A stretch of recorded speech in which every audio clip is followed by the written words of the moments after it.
श्री परमात्मने नमः।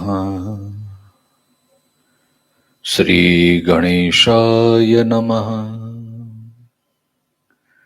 श्री सरस्वत्यै नमः। श्री गुरुभ्यो नमः। ओम नमो भगवते वासुदेवाय। योऽन्तः प्रविश्य मम वाचमिमां प्रसुप्तां सञ्जीवयत्यखिलशक्तिधरस्वधाम्ना अन्यांश हस्तचरणश्रवणत्वगादीन् प्राणान्नमो भगवते पुरुषाय तुभ्यम्।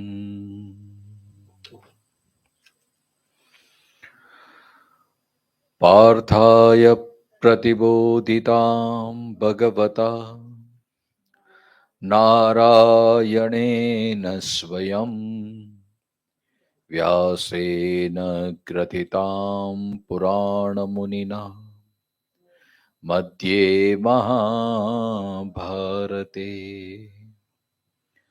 अद्वैतामृतवर्षिणीं भगवतीम् अष्टादशाध्यायिनीम् अम्ब त्वामनुसन्दधामि भगवत् गीते भवद्वेषिणीम्।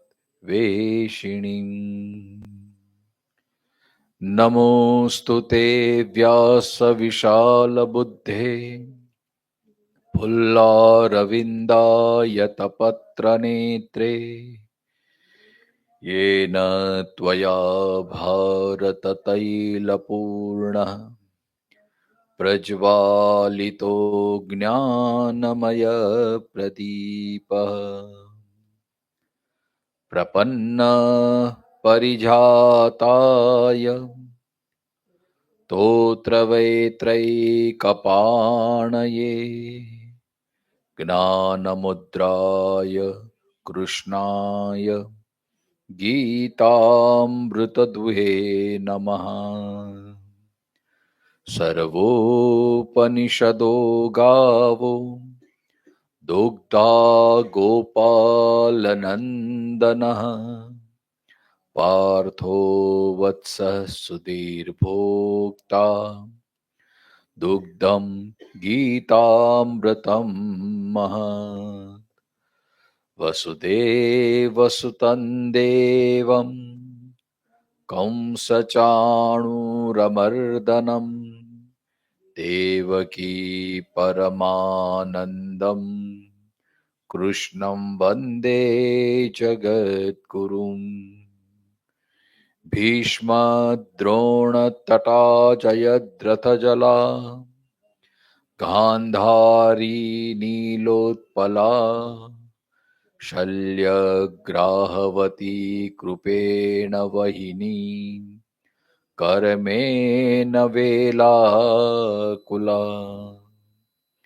अश्वत्थामविकर्णघोरमकरा दुर्योधनावर्तिनी सोत्तीर्णा खलु पाण्डवार्णवनदी कैवर्तकः केशव पाराशर्यवचः सरोजममलं गीतार्थगन्धोत्कटं नानाख्यानककेशरं हरिकथा सम्बोधनाबोधितम् लोके सज्जनषट्पदैरहरः पेपीयमानं मुदा भूयात् भारतरपङ्कजं कलिमल प्रध्वंसनं श्रेयसे। मूकं करोति वाचालं पङ्गुर्लङ्घयते गयते गिरिं यत्कृपातमहं वन्दे परमानन्दमाधवम्। यं ब्रह्मा वरुणेन्द्ररुद्रमरुतः स्तुवन्ति दिव्यैस्तवैर्वेदैः साङ्गपदक्रमोपनिषदैर्गायन्ति यं सामगाः। ध्यानावस्थिततद्गतेन मनसा पश्यन्ति यं योगिनो यस्यान्तन्न विदुः सुरासुरगणा। देवाय तस्मै नमः, देवाय तस्मै नमः। नारायण नारायण श्रीमन्नारायण नारायण, नारायण नारायण श्रीमन्नारायण नारायण, नारायण नारायण जय जय नारायण नारायण, नारायण नारायण जय जय नारायण नारायण, नारायण नारायण भज मन नारायण नारायण, नारायण नारायण भज मन नारायण नारायण, नारायण नारायण श्रीमन्नारायण नारायण, नारायण नारायण नारायण। सुरासुरा सेवितपादपङ्कजा करे विराजत्कमनीय पुस्तिका, विदेशपत्नी कमलासन प्रिया सरस्वती नृत्यतु वाचि मे सदा। ओम।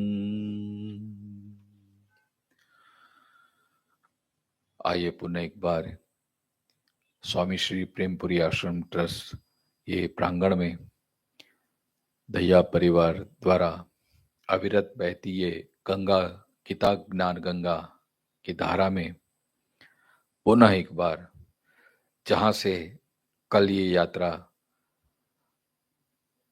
आदरणीय हमारी रीटाबेन, जहां से उन्होंने शायद 38 लोग 37 तक उन्होंने वहां पे विराम किया था, तो 38वें श्लोक से आगे भगवान कृष्ण अर्जुन को क्या कर रहे हैं, और हम माध्यम बनाएंगे भगवान शंकराचार्य के ये जो उनके भाव इनमें क्या दर्शित होते हैं उनको समझने का प्रयास कीजिए, करेंगे साथ में मिलके। चौथा अध्याय चल रहा है, कर्म संन्यास योग इसको कहा जाता है। तो कर्मों का संन्यास कैसे हो, इस अध्याय में भगवान ने ये हमें उक्ति बताई है कि कर्म करते हुए भी हम उससे कैसे बच सके। और सारे कर्म जो हैं, क्योंकि कर्म से ही तो हमारी जीवन की रति गति ये सब चलती रहती है, कर्म के कारण ही हमें सुख दुख का अनुभव होता रहता है, कर्म के कारण ही हमें ये स्वर्ग नरक और ये सब प्राप्ति होती है। तो ये सब जो श्रृंखला है उसको हम कैसे तोड़े, क्योंकि जब तक ये कर्म के परंपरा टूटेगी नहीं तब तक ये पुनरपि जननम पुनरपि मरणम पुनरपि जननी जठरे शयनम ये चक्र चलता ही रहेगा। अगर इस चक्र से हमें मुक्त होना है तो कर्म की श्रृंखला को तोड़ना पड़ेगा।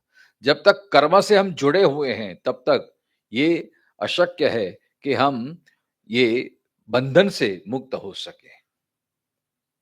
तो कर्म ही बंधन का कारण है, तो कर्म करते हुए भी बंधन से कैसे मुक्त हो सके और क्या प्रयोजन किया जाए, कौन सा उपाय किया जाए जिससे कर्म का हमें कोई भी दोष न लगे, कर्म से हम मुक्त रह सके। तो ये कर्मों से मुक्त होने की बात यहाँ भगवान कर रहे हैं इन श्लोकों में। तो ये बात दृढ़ हुई कि ज्ञान ही जो है वो ही हमें कर्म से मुक्त रख सकता है। तो 37वें श्लोक में कल आपने देखा होगा, यथैदांसि समिद्धोग्निर्भस्मसात् कुरुते अर्जुनः ज्ञानाग्नि सर्व कर्माणि भस्मात् भस्मसात् कुरुते तथा। दृष्टांत दिया जैसे अग्नि में लकड़ियां जलती हैं तो फिर भस्म हो जाती है, वैसे ही ज्ञान रूपी अग्नि में अगर हम अपने कर्मों की आहुति दे देते हैं तो फिर वो कर्म हमारे लिए जन्म मृत्यु सुख दुख बंधन उसका कारण नहीं हो सकता है। फिर कर्म हमारे जो ये गति प्रदान करने वाले हैं, जीवन में आने वाले जो घटनाओं के कारण हमारी जो जैसी मनस्थिति होती है वो से हम मुक्त हो जाते हैं। उसके लिए एक ही उपाय है, ज्ञान रूपी अग्नि में हमारे कर्मों की आहुति दी जाए। 3 प्रकार के कर्म होते हैं। अब देखो यहाँ पे ये भी बात बड़ी स्पष्ट रूप से समझ लेने चाहिए कि ज्ञान रूपी अग्नि, अब देखो अग्नि, जैसे अग्नि को पावक कहा गया है, अग्नि का एक नाम है पावक, पावक माने जो पवित्र करने वाला हो। वैसे ज्ञान भी ये पावक है, क्योंकि वो भी हमारे जीवन को मुक्तता की ओर, परब्रह्म की ओर लेके जाने वाला है। सभी बंधनों से मुक्त कराने का, मुक्ति का अनुभव करना, इसलिए ज्ञान भी पावक है, पवित्र है। और इसलिए भगवान 38वें श्लोक में कहते हैं, नहीं ज्ञानेन सदृशम पवित्रम यह विद्यते। भगवान कहते हैं कि ज्ञान के समान और कोई शुद्ध करने वाला इस श्लोक में दूसरा कोई नहीं है, ज्ञान के समान पवित्र करने वाला। जैसे अग्नि का एक नाम है पावक माने पवित्र, अग्नि का नाम दूसरा है पवित्र, जो पवित्र है। पवित्र क्यों है? क्योंकि अग्नि की विशेषता है, आप अग्नि में जो भी डालेंगे, किसी भी प्रकार की लकड़ी आप डालो, आम की लकड़ी डालो, पीपल की लकड़ी डालो, खेर की लकड़ी डालो, कोई भी लकड़ी डालो, कुछ भी डालो, अंत में वो सब एकरूपता कर देता, सब भस्म हो जाता है।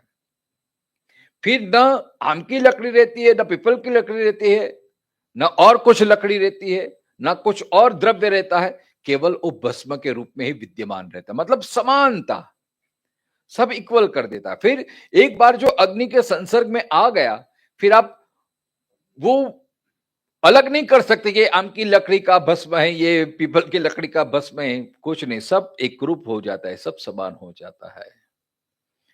जैसे अग्नि की विशेषता है, ऐसे ही ज्ञान रूपी अग्नि में भी सब विशेष, सब समान हो जाते हैं। फिर कोई भी कर्म की श्रृंखला, जैसे ये कर्मयोग में हमने कई बार सुना है 3 प्रकार के कर्म होते हैं, संचित कर्म, क्रियावान कर्म और प्रारब्ध कर्म। तो जब अग्नि प्रज्वलित हो जाती है, हमारी ज्ञान रूपी अग्नि प्रज्वलित हो जाती है, तो इसमें तीनों प्रकार के कर्म उसमें भस्म हो जाते हैं। अब जब तक ज्ञान रूपी अग्नि प्रज्वलित नहीं हुआ तब तक वो कर्म हमारे सुख दुख का कारण बन जाता है। जैसे क्रियमाण कर्म, कुछ कर्म ऐसे होते हैं कि जो हम करें तुरंत उसका फल मिल जाता है कुछ ही क्षणों में। जैसे प्यास लगी, पानी पिया, तो प्यास, जैसे हम पानी पीने का कर्म करते तो हमारी तृषा शांत हो जाती तत्क्षण। भूख लगी, खाने का हमने कर्म किया तो क्षुधा शांत हो जाए। ये क्षुधा शांति, ये हमारा कर्म का फल हो गया। तो कोई कोई कर्म हमें तुरंत फल देके शांत हो जाते हैं, कोई कोई कर्म ऐसे होते हैं कि जो हम तुरंत फल नहीं देते, कुछ समय के बाद, कुछ दिनों के बाद, कुछ महीनों के बाद, कुछ वर्षों के बाद वो संचित होते हैं। तो वो संचित कर्म होते हैं। और कुछ कर्म तो ऐसे होते हैं कि जो इस जन्म में नहीं, जन्म जन्मांतर के बाद होते हैं, तो वो प्रारब्ध होते हैं। तो यहां तो गीता में लिखा है कि तीनों प्रकार के कर्म वो उनके हो जाते हैं, क्या? भस्म हो जाते हैं। जैसे यहाँ पे 37वें श्लोक में लिखा है कि यथै धांसी समिद्धोग्नि भस्मसात कुरुते अर्जुन ज्ञानाग्नि सर्व कर्माणि भस्मसात कुरुते ताहा। तो यहाँ पे जो अग्नि प्रज्वलित हुआ, लेकिन कौन सा अग्नि, कौन से कर्म हमारे तीनों तीनों प्रकार के कर्मों को नाश करेगा?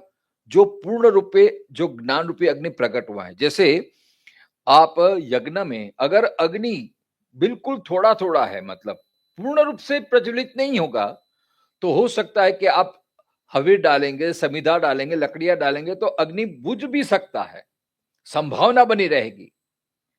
लेकिन जिस वक्त अग्नि पूर्ण रूप से प्रज्वलित हो गया, मतलब बराबर से अग्नि प्रज्वलित हो गया, फिर चाहे आप कितनी भी लकड़ियां डालें, समिधा डालें, तो फिर वो बुझ नहीं जाता है। इसलिए यहां पे जो यहां भाष्यकार ने कहा यथा एधांसी काष्ठानी समिद्ध सम्यक, ये सम्यक शब्द पे जरा ध्यान देना है। सम्यक माने सुचारू रूप से, अच्छी प्रकार से प्रदीप्त यानी प्रज्वलित हुआ अग्नि, अच्छी प्रकार से, मतलब अग्नि को एकदम जो पूर्ण रूप से वो प्रकट हो गया है। हमारे जीवन में ज्ञान है, लेकिन ज्ञान पूर्ण रूप से प्रकट नहीं हुआ है। हमारा ज्ञान कभी कभी प्रज्वलित हो जाता है, जैसे हम गीता में बैठते हैं प्रवचन, तो अभी हम पूर्ण रूप से, मतलब ये ज्ञान की अग्नि प्रकट हो गया, हमारी ज्ञान की चिंगारी होती है, सूक्ष्म उसकी लौ सूक्ष्म होती है, पूर्ण रूप से नहीं होती है। उसके कारण क्या होता है, एक ज्ञान का दीपक बुझ जाता है। जैसे दीपक है वो भी अग्नि है, लेकिन अगर उनको शेल्टर नहीं होगा, कवच नहीं होगा, कवच कौन सा, दृढ़ता रूपी, हाँ? दृढ़ता मतलब ज्ञान जिसका दृढ़ हो गया है, आत्मसात हो गया है, उसको शेल्टर कहते हैं। अगर वो नहीं होगा तो फिर वो कहीं कहीं वायु के कारण या कुछ ऐसा कुछ अवदान आने के कारण दीप बुझ सकता है। हमारा ज्ञान भी ऐसा ही है कि ज्ञान कभी कभी प्रकट हो जाता है, फिर वापस विलीन हो जाता है। लेकिन ये ऐसा ज्ञान कि जिसको अभी पूर्ण रूप से ज्ञान प्राप्त हो गया, और ये ज्ञान कब प्राप्त होगा, आगे भगवान ने आपने सुनाई है कि एक गुरु की सेवा से, गुरु के माध्यम से। देखो, इसलिए तो हमारे संस्कृति में गुरु की महिमा बड़ी है, कही है। भगवान भी कहते हैं तद विद्धि प्रणिपाते न परिप्रश्ने न सेवया। ये ज्ञान की प्राप्ति हमें कब होगी, ये ज्ञान पूर्ण रूप से प्रज्वलित कब होगा हमारा ज्ञानाग्नि, तब किसी गुरु के शरण में, किसी महात्मा के शरण में हम जाएंगे। और 3 प्रकार के कार्य बताए, तद विद्धि प्रणिपाते न, मन प्रणाम द्वारा। प्रणाम माने हाथ जोड़ना इतना ही नहीं है, लेकिन उनके प्रति पूर्ण निष्ठा रखनी पड़ेगी आपकी। जिसके भी पास से आप ज्ञान प्राप्ति करना चाहते हैं, तो सबसे पहले उनको प्यार करना पड़ेगा, उनको रिस्पेक्ट देनी पड़ेगी। प्रणाम का मतलब यह है कि उनके प्रति आदर भाव रखना पड़ेगा। तद विद्धि प्रणिपाते न परिप्रश्ने न, सिर्फ आदर नहीं होगा, सिर्फ आदर से काम नहीं चलेगा, सिर्फ रिस्पेक्ट देने से काम नहीं चलेगा, उनकी आपको सेवा करनी पड़ेगी। और सेवा तभी हो सकती है जब आपका अहंकार शून्य होगा। जो जो जो अहंकार आदमी होता है ना, वो तो झुकता ही नहीं है, किसी के सामने हाथ जोड़ता ही नहीं है, वो अपने आप में ही अपने अपने आप को बड़ा समझता है। अगर ज्ञान को पाना होगा तो पहले अपने अहंकार को शून्य करना पड़ेगा। अहंकार हमारा शून्य है, हमारा अहंकार डायल्यूट हुआ, उसका प्रमाण पत्र क्या, तो आपकी श्रद्धा निर्माण हो जाएगी, आप में निष्ठा भाव जागृत हो जाएगी, आप थोड़े हम्बल बन जाएंगे, आप विनम्रता आएगी तो ही आप नमस्कार कर पाएंगे। जब तक आप में विनम्रता नहीं है, जब तक आप में जो पोलाइटनेस नहीं है, हम्बलनेस नहीं है, तब तक आप किसी के सामने झुक ही नहीं सकते। अहंकारी आदमी कभी किसी को सामने झुकने, तो अहंकार वो तो विनाश का कारण है। ज्ञान अगर प्राप्त करना हो तो तद विद्धि प्रणिपाते नाम, किसी संत के पास जाएं, जिनसे आप ज्ञान प्राप्त करना चाहते हैं, तो पहले उनके प्रति श्रद्धा होनी चाहिए, आदर भाव होना चाहिए, उनके प्रणाम कीजिए। प्रणाम का मतलब ये है कि उनको आदर दीजिए, उनको रिस्पेक्ट दीजिए, अपने से बड़ा मानिए। और प्रणिपाते न परिप्रश्ने न, परिप्रश्न के साथ आप प्रश्न कीजिए, चर्चा कीजिए। प्रश्न कीजिए और सेवा कीजिए। शुश्रूषा मतलब सेवा करना है। जिनसे हमको ज्ञान प्राप्त करना, उनको हम क्या दे सकते हैं? सेवा 3 प्रकार से हो सकता है। आप शरीर से सेवा करें, उनके पैर दबा दीजिए, उनका कोई काम सिद्ध कर दीजिए। इससे क्या होता है कि इससे हमारा ज्ञान दृढ़ हो जाता है। ये भगवान कहते हैं खुद कि ये 3 प्रकार हैं गुरु की सेवा करने का, गुरु से ज्ञान प्राप्त करने का। इसलिए गुरु की महिमा है, संतों की महिमा है। तो जैसे-जैसे आप उनकी सेवा करते हैं, उनको नमस्कार करते हैं, तो विनम्र भाव आने से वो ज्ञान धीरे-धीरे आप में आविर्भाव हो जाता है। देखो, ज्ञान प्राप्ति के लिए 3 आवश्यकता है। मैंने बोला ना कि जिससे ज्ञान प्राप्त करना हो, तो उसके प्रति पहले तो निष्ठा होनी चाहिए। अगर विद्यार्थी चाहे कि मुझे ये कई लोग बोलते हैं कि मैं ये मेरे पल्ले पड़ता नहीं है, मैं ये नहीं करता हूँ। तो मैं कई बार बोलता हूँ कि अगर कुछ भी पाना हो, तो सबसे पहले जिससे हम पाते हैं, उसको पहले भगवत स्वरूप देखिए। अगर हम ग्रंथ पढ़ते हैं, तो फिर ऐसे ही ना पढ़े, ग्रंथ को पहले आदर दीजिए, उनका रिस्पेक्ट कीजिए। इसलिए क्या ना, 3 जन की कृपा होनी चाहिए, एक ग्रंथ की कृपा होनी चाहिए, एक गुरु कृपा होनी चाहिए और एक खुद की कृपा होनी चाहिए, आत्म कृपा होनी चाहिए। आत्म कृपा का मतलब क्या है कि मुझे ये पाना है, ये जिज्ञासा प्रकट होनी है। जैसे शंकराचार्य कहते हैं ना कि 3 चीज बहुत दुर्लभ है, मनुष्यत्व, मुमुक्षुत्व और महापुरुष संश्रयः। तो पहले खुद को पहचाना है कि मैं क्या हूं, मैं कौन हूं, और अपने आप में विश्वास करना है। कई लोग क्या है कि अपने आप को कोसते रहते हैं, अरे रे हम तो हमारे से तो ये हो ही नहीं सकता, ये तो सब ठीक है, कितना करते पल्ले ही नहीं पड़ता। अरे मैं नहीं करूंगा तो कौन करेगा? पहले अपने आप में निष्ठा बनानी पड़ेगी। नहीं, मुझे ही प्राप्त करना है, मैं मुझे ही करना है, मैं ये कर सकता हूं। ये आत्मनिष्ठा हुई, अपने आप में प्रेम करना है। मैं कोई सामान्य व्यक्ति नहीं हूं। हाँ? गीता भी कहती है सर्वस्य चाहम हृदय सन्निविष्टः। मेरे हृदय में परमात्मा बैठे हैं, अमृतस्य पुत्र, मैं अमृत की संतान हूं। तो मैं नहीं करूंगा, मैं ज्ञान नहीं प्राप्त करूंगा तो और कौन करेगा? मैं भगवान को नहीं पाऊंगा तो और कौन पाएगा? इसी को बोलते हैं आत्मश्रद्धा, या खुद पे श्रद्धा रखना, खुद पे खुद की कृपा करना। हम क्या अपने को ही कोसते हैं, मतलब हमने हमने अपना हथियार छोड़ दिए हैं। जैसे अर्जुन पानी में बैठ गया, मुझसे नहीं हो सकता, ये मेरे मेरे बस की बात नहीं है। हाँ? निराश हो गया, हम अपने आप से निराश हो जाते हैं। तो देखो, ये ज्ञान प्राप्ति के साधन है कि मैं ही कर सकता हूं, मैं पापी नहीं हूं। हम बोलते ही ऐसे, जैसे वो जय जगदीश हरे आरती में आता है ना कि मैं मूर्ख खल कामी। क्यों अपने आप को मूर्ख समझते हो, क्यों अपने को खल समझते हो, क्यों अपने आप को कामी समझते हो? प्रभु मैं तुम्हारा सेवक हूं, मैं तुम्हारा दास हूं। तो ये भाव, मतलब अपने आप को पहले हीन न समझिए। ईश्वर ने हमें ये तक दी है, मनुष्य जीवन ये दिया है, और यही क्षण है और यही वर्तमान स्थिति है। हम चाहे तो ईश्वर को पा सकते हैं। तो इसी को आत्म कृपा बोलते हैं।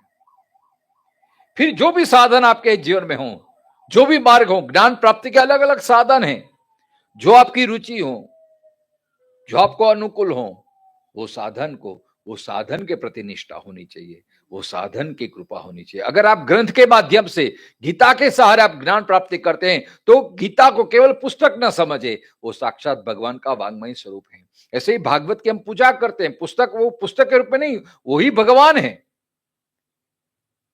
भागवत में भी ये प्रमाण है, ये तेषाम वांग्मयी मूर्ति है, भगवान की ही मूर्ति है,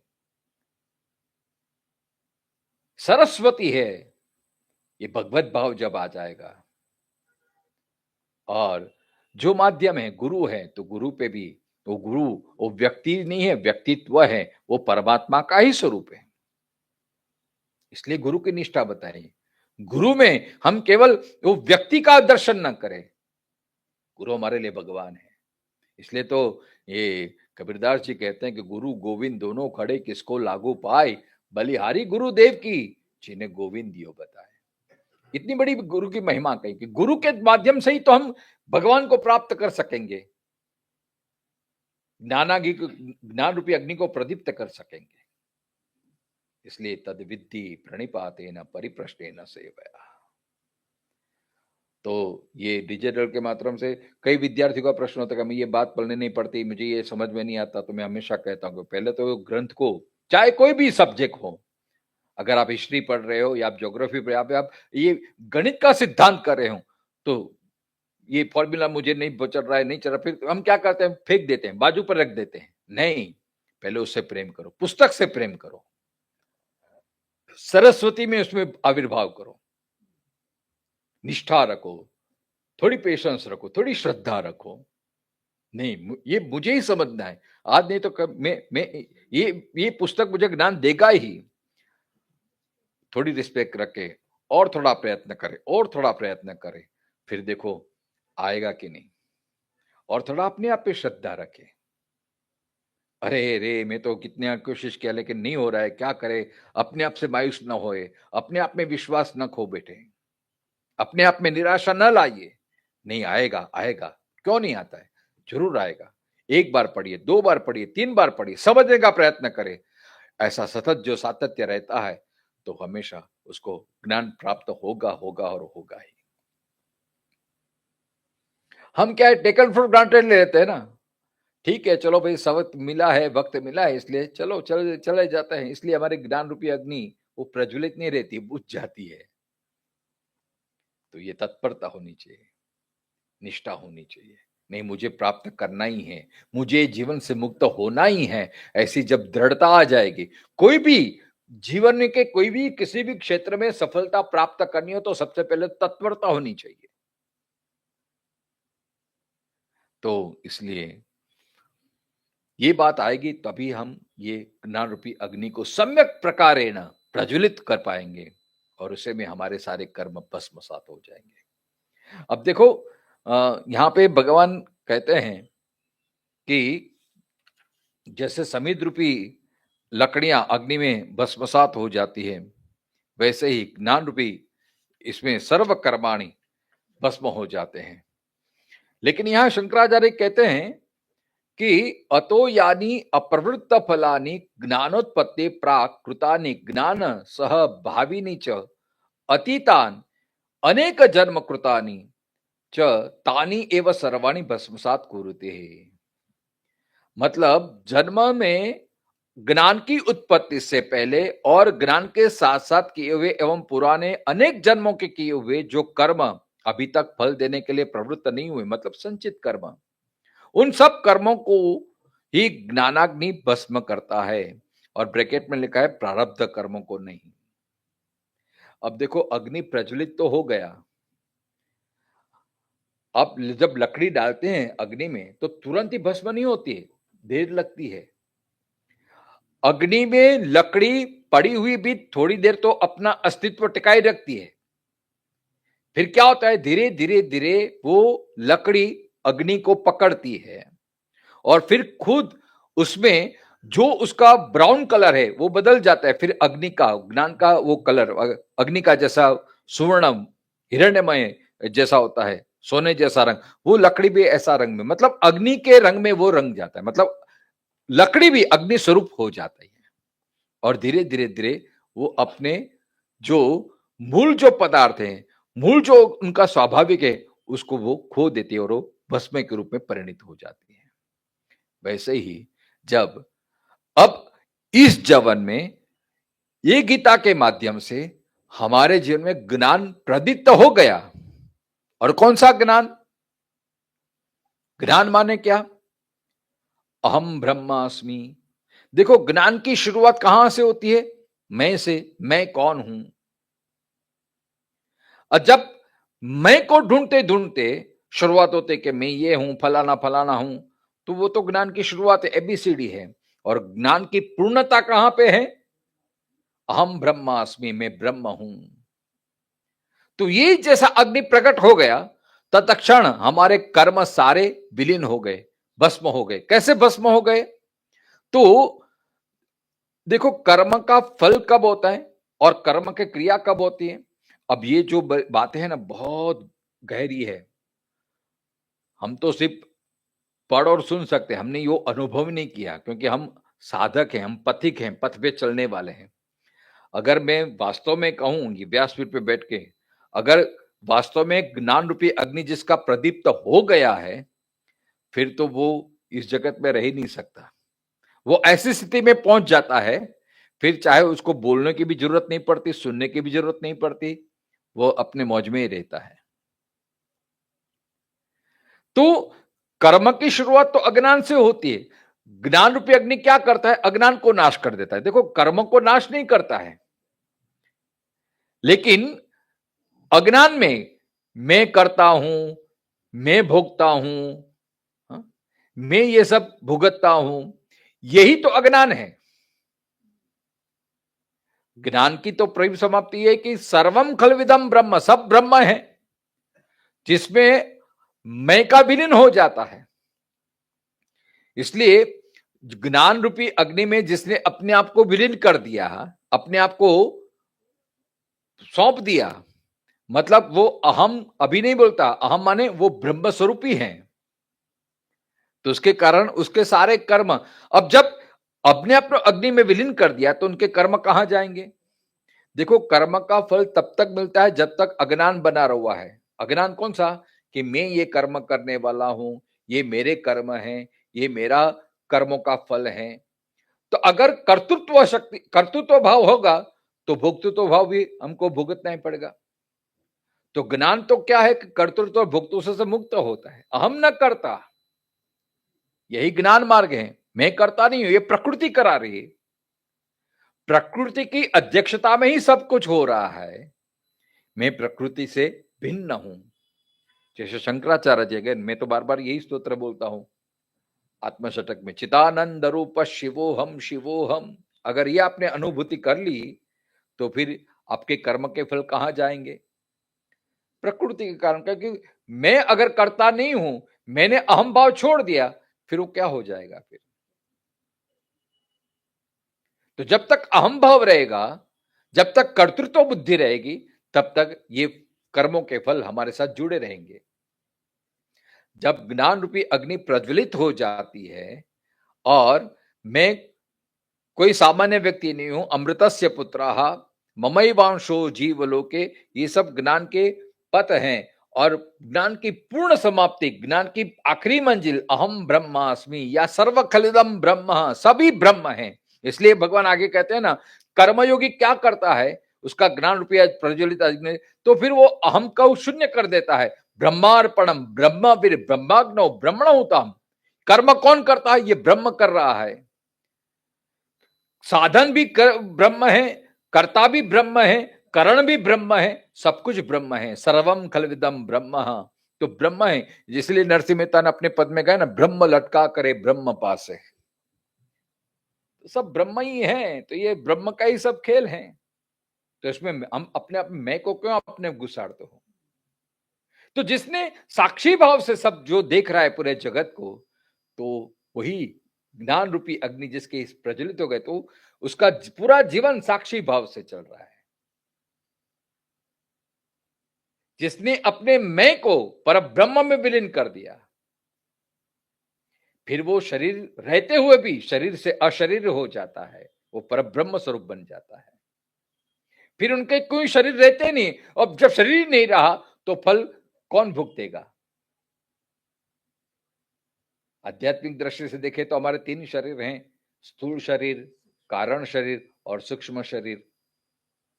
स्थूल शरीर तो ये जो इंद्रियों के द्वारा है, सूक्ष्म शरीर माने मन बुद्धि चित्त अहंकार, और सूक्ष्म शरीर माने ये आत्मा। अब ज्ञान देखो, ज्ञान की सीमा कहां तक है? तीनों शरीरों को नष्ट कर देता है। स्थूल शरीर तो वैसे भी नष्ट होने वाला ही है। शरीर शीर्यते इति शरीर है, तो हम बार बार गीता के दूसरे अध्याय से हम पढ़ते आए हैं। तो ये तो उनका स्वाभाविक धर्म है। आप चाहे जितना भी जतन कर लो, जितना भी आप उनको संभालो, चाहे जितना भी दवा दारू करो, कितनी भी आप एक्सरसाइज कर लो, कुछ भी कर लो, लेकिन काल के प्रवाह में ये शरीर धीरे धीरे क्षीण होता ही रहेगा। ये तो उनका स्वाभाविक धर्म है।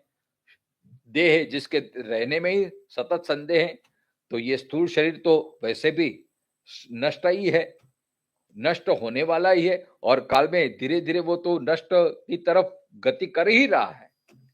बाकी जो दो शरीर हैं जो कभी मरता नहीं है, सूक्ष्म शरीर जो हमारा मन बुद्धि चित्त अहंकार जिसको हम बोलते हैं अंतःकरण चतुष्टय, और आत्मा, आत्मा तो कभी मरता नहीं है क्योंकि वो तो नित्य है, शाश्वत है, तो उनका नाश कैसे हो सकता है ज्ञान रूपी अग्नि में।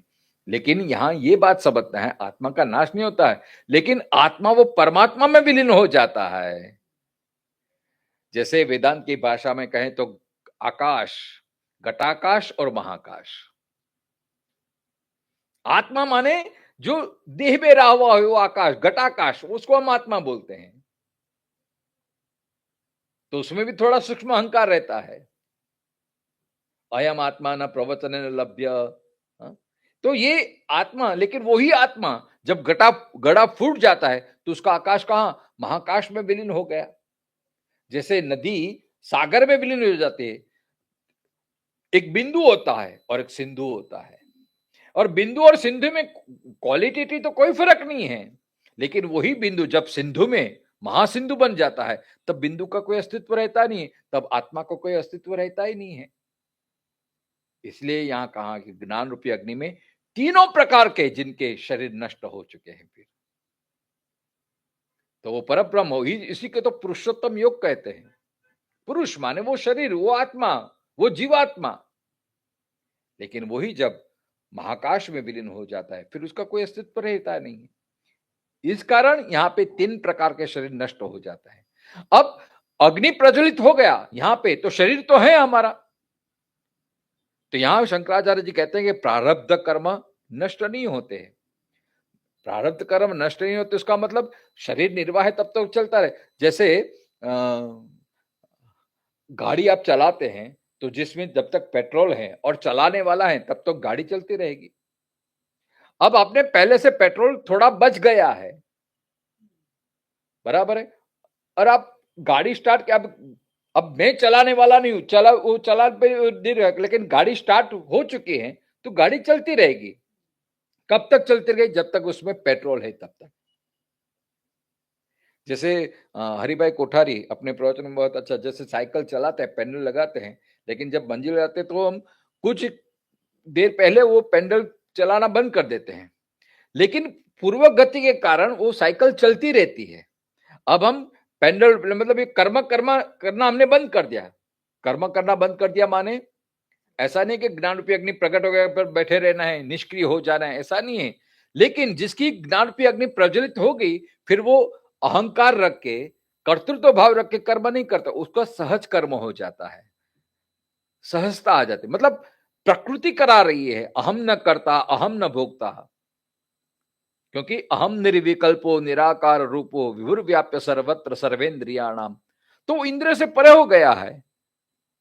तो इसके लिए वो ब्रह्म स्वरूप में ही सबको सब कुछ कर्म करते हुए, तो अभी ज्ञान रूपी अग्नि प्रज्वलित हो जाने के कारण उनके जो संचित कर्म है और क्रियमाण कर्म तो नष्ट हो जाता है, लेकिन प्रारब्ध कर्म अब जो उनका पहले का मतलब पेट्रोल बचा हुआ है तो वो शरीर भुगतता है, लेकिन वो खुद उसमें लिप्त नहीं होता है।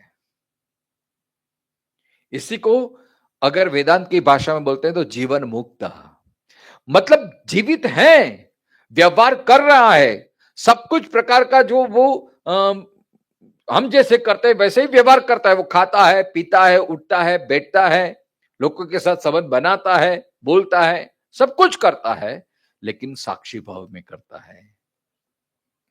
वो अपने अहम को बीच में नहीं लाता है। तो इसी कारण वो जो ज्ञानी होता है वो इस जन्म के सारे हिसाब को मतलब जो प्रारब्ध वशात, अब जो प्रारब्ध निर्मित हो गया उसको तो हम टाल नहीं सकते, वो तो ज्ञान रूपी अग्नि भी उसको नहीं कर सकती है। लेकिन फर्क क्या होता है, हमारे जीवन में कोई प्रारब्ध वशात कुछ भी मिलता है तो हम प्रसन्न हो जाते हैं, पुण्य रूप में जो प्राप्त हुआ तो सुख मिल जाता है तो हम प्रसन्न हो जाता है, हम हमारा मोह बढ़ जाता है, आसक्ति बढ़ जाती, अटैचमेंट बढ़ जाती है। हम ऐसे ही प्रार्थना करें भगवान ऐसी स्थिति बनी रहे, बस ऐसा ही जीवन बना रहे। और अगर पाप कर्म के कारण दुख आ जाता है, विपरीत परिस्थिति आ जाती है, तो हम दुखी हो जाते हैं। हम भगवान को कोसने लगते हैं, भगवान मेरे साथ ये ऐसा क्यों? मैंने ऐसा कौन-सा कर्म कर दिया? हम ज़िंदगी को कोसते हैं, हम लोगों को कोसते हैं, निराशा आ जाती है। और यही बात, वैसी ही स्थिति, घटना जब ज्ञानी के जीवन में आ जाती है, चाहे सुख आए, चाहे दुख आए, चाहे अनुकूल संजोग आए, चाहे विपरीत संजोग आए, वो इनकी स्थिति समान बनी रहती है। जैसा है वैसा ही बना रहता है, क्योंकि वो साक्षी भाव में सब कुछ देखता रहता है। क्योंकि जो सुख दुख वो तो शरीर भोग करता है, ये शरीर भी ये प्रकृति का ही अंश है। तो ये प्रकृति का ही जो गुणा गुणेषु वर्तन्ते, गीता का ही शब्द है। तो प्रकृति का ही ये कार्य है, प्रकृति में ही जो विलीन हो रहा है। मैं तो प्रकृति से परे हूं, मैं मन नहीं हूं, मैं चित्त नहीं हूं, मैं अहंकार नहीं हूं, मैं परब्रह्म हूं। तो वो साक्षी भाव में देखता रहता है, चाहे सुख हो, चाहे दुख हो, चाहे अनुकूलता हो, चाहे प्रतिकूलता हो, सब में वो देखता रहता है साक्षी भावेना। क्योंकि चिदानंद रूप शिवोहम शिवोहम। जैसे स्वप्नावस्था में हम सब कुछ देखते हुए कभी कभी हम घबरा भी जाते हैं कुछ घोर दृश्य देखते हुए, लेकिन जैसे ही जग जाते हैं तत्क्षण सारे स्वप्न नष्ट हो जाता है, तत्क्षण सारा भय नष्ट हो जाता है। अरे ये तो स्वप्न था, ये तो मिथ्या था। वैसे ही ज्ञानी के जीवन में ये सब, वो जागृत अवस्था में वो स्वप्नवत सब देखता है। ये तो सब ब्रह्म है, ये तो सब माया का खेल है, ये सब प्रकृति का खेल है।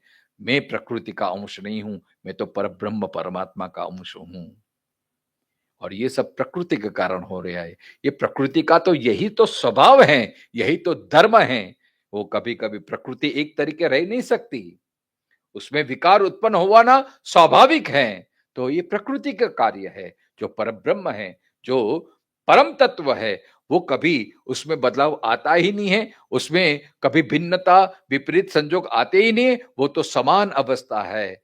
तो वो जब परब्रह्म की स्थिति में आ जाता है, ज्ञान रूपी अग्नि जिसका प्रज्वलित हो जाता है, फिर चाहे कैसी भी स्थिति हो, वो आनंद में ही रहता है, परब्रह्म की स्थिति में रहता है। इसी को बोलते हैं समाधि, इसी को बोलते हैं ध्यान, इसी को बोलते हैं परमात्मा की प्राप्ति, इसी को बोलते हैं ज्ञान की प्राप्ति। और ऐसा ज्ञान रूपी अग्नि जिसका प्रज्वलित हो गया है, फिर चाहे वो कर्म करे या न करे, वो कर्म करते हुए भी असंग रह सकता है। उसके सारे फल नष्ट हो जाते हैं, क्योंकि कर्म की ताकत ही नहीं है कि उसको सुखी करे या दुखी करे, या यश प्रदान करे या अपयश प्रदान करे। वो सबसे मुक्त हो जाता है। ऐसी एक ज्ञान की महिमा। तो इसी के संगति में आगे भगवान कहते हैं, नहीं ज्ञानेन सदृशम पवित्रम यह विद्यते है। ये 38वां श्लोक हमको करना है। आइए पहले उनका जो परंपरा है हमारी प्रेमपुरी आश्रम की, हमारे ट्रस्टी गणों ने जो नियम बनाए हैं कि उनका पहला पठन करें, फिर जगत गुरु शंकराचार्य जी का वो उनकी जो व्याख्या है उनको पढ़े और फिर समझने का प्रयत्न करें। पहले मैं बोलूंगा, फिर आप बोलेंगे। नहीं ज्ञानेन सदृशम् नहि ज्ञानेन सदृशम् पवित्रमिह विद्यते पवित्रमिह विद्यते तत्स्वयं योग संसिद्धः तत्स्वयं योग संसिद्धः कालेनात्मनि विन्दति कालेनात्मनि विन्दति नहीं ज्ञानेन सदृशम तुल्यम पवित्रम पावनम शुद्धिकरम इह विद्यते तद्ज्ञानम स्वयं एव योग संसिद्धो योगेन कर्मयोगेन समाधियोगेन च संसिद्धः संस्कृतो योग्यताम आपन्नो मुमुक्षुः कालेन महता आत्मनि विन्दति लभते इत्यर्थः। नहीं ज्ञानेन सदृशम। 38वें श्लोक में भगवान यही ज्ञान की महिमा और पुष्ट करते हैं कि ज्ञान के समान पवित्र करने वाला, शुद्ध करने वाला इस लोक में दूसरा कोई नहीं है। मतलब देखो, भगवत गीता में पूरी कर्म का भी वर्णन किया है, भक्ति का भी वर्णन किया है और ज्ञान का, लेकिन सब ज्ञान केंद्र में है। कर्म भी अगर ज्ञान के द्वारा करेंगे तो कर्म आपका सुख दुख का कारण नहीं बनेगा। भक्ति भी ज्ञान रूपी कर्म है, इसलिए भक्ति में भी भगवान ने यही कहा, 4 प्रकार के भक्त की बात कही, आर्तो जिज्ञासु अर्थार्थी ज्ञानी च भरतर्षभ। भगवान कहते हैं उसमें ज्ञानी मुझे परम प्रिय है, क्योंकि वो भक्ति करता है, वो ज्ञान से करता है, क्योंकि मैं भक्ति क्यों कर रहा हूं। वैसे कर्मयोगी भी कर्म करता है, लेकिन पर ब्रह्म स्वरूप के रूप में वो ज्ञान से करता है कि कर्म किस प्रकार करना चाहिए। जो ज्ञान है ना वो ही पवित्र करता है। अगर आपको ज्ञान है मेरी चीज कहां रखी हुई है, ये चीज रोके तो हमें शांति मिलती है। अज्ञानता ही दुख का कारण है, अज्ञानता ही वो उद्विग्नता का कारण है। अरे रे मेरी चीज कहां होगी, मैंने कहां रखी होगी, कहां रखी होगी, ये जो अज्ञान बना रहता हो तो अपने आप दुख तकलीफ शुरू हो जाएगी। लेकिन जैसे ही पता चल जाता है मेरे पास इतना है, ये मैंने यहां रखा है, सेफ है, मैं तो शांति बनी रहती है। तो ज्ञान हमेशा शांति प्रदान करता है, प्रसन्नता प्रदान करता है। इसलिए भगवान कहते हैं कि ज्ञान के समान पवित्र करने वाला, शुद्ध करने वाला, मतलब ज्ञान रूपी अग्नि जिसके जीवन में प्रकट हो गई, उसका क्या होता है, अंतःकरण शुद्ध हो जाता है, मतलब मलिनता उनकी चली जाती है। फिर न उसे काम रहता है, क्रोध रहता है, लोभ रहता है, क्योंकि हमारा कर्म का हेतु तो यही सब परिबल होता है। हम कोई भी कर्म करते हैं उनका मूलभूत कारण मोटे मोटे तौर पे राग और द्वेष, आसक्ति और विरक्ति, यही हम तो नचाते रहते हैं। तो ज्ञान क्या करता है, ज्ञान रूपी अग्नि सब भस्मसात, मतलब अहम को ही विलीन कर देता है, हमारे राग को, हमारे द्वेष को, हमारे लोभ को, ये सबको विलीन कर देता है। तो बीज को ही नष्ट कर दिया। बीज माने इच्छा उत्पन्न होती है, आसक्ति उत्पन्न होती है, उसके कारण लोभ उत्पन्न होता है, मोह उत्पन्न होता है, और वही तो कर्म का हेतु बन जाता है हमारा। हमारी इच्छा पूर्ति के लिए तो हम कर्म करते हैं, लेकिन जिसका ज्ञान रूपी अग्नि प्रज्वलित हो गया वो पवित्र कर देता है। क्यों? एक ज्ञान का ऐसा महिमा है, ज्ञान का ऐसा प्रभाव है, फिर तो इच्छा जगती ही नहीं है, क्योंकि ज्ञान तो पूर्णता है, पर ब्रह्म पूर्ण परमात्मा है, ज्ञान पूर्ण है। अपने आप में जब पूर्णता का अनुभव हो जाता है तब तक फिर कोई कर्म करने की आवश्यकता ही क्या है। जिसने भोजन पा लिया, जिसने तृप्ति ओढ़कार खा लिया, हाँ, जो पेट भर के जिसने भोजन कर लिया है, फिर भोजन के प्रति रुचि होती ही नहीं है, चाहे जितने भी पकवान हो, क्योंकि अंदर से वो तृप्त है। लेकिन अंदर की भूख बनी रहेगी तो भोजन न होते भी वासना प्रकट होते गए, चलो कुछ बटाटा वड़ा खा जाए, चलो कुछ ढोकला हो जाए, कल कुछ समोसा हो जाए, अरे कब गीता पूरी होगी, भूख लगे, जल्दी जाए, कुछ खा लें, कुछ खा लें। देखो ये जो भूख है ना वही तो हमें उनकी ओर लेके जाता है। अब जिसको भूख ही मिट गई, जिनको भोजन की आवश्यकता नहीं है, फिर भोजन के प्रति उनकी रुचि रहेगी नहीं। अब जिसने पूर्णता को प्राप्त कर लिया, कर्म का हेतु तो अपूर्णता की प्राप्ति, अपूर्णता को पूर्ण करने के लिए। कर्म हम क्यों करते हैं? मैं सुखी हूं, मैं यशस्वी हूं, मैं ज्ञानी बनूं, मैं ये बनूं, कुछ चाह है इसलिए तो कर्म है। इसलिए तो भगवान कहते हैं ज्ञानी कौन है, ज्ञानी का लक्षण प्रजाहाति यथा कामान सर्वान पार्थ मनोगतान। सभी प्रकार के कर्म जिनके विलीन हो गए, क्योंकि अभी इसको कुछ कामना ही नहीं है। अपूर्णता ही जिसकी नष्ट हो गई, जो अपने आप में पूर्णता का अनुभव करने लगा, जो अब तक काम हो गया, जो पूर्ण काम हो गया, फिर वो कर्म किसके लिए करेगा? फिर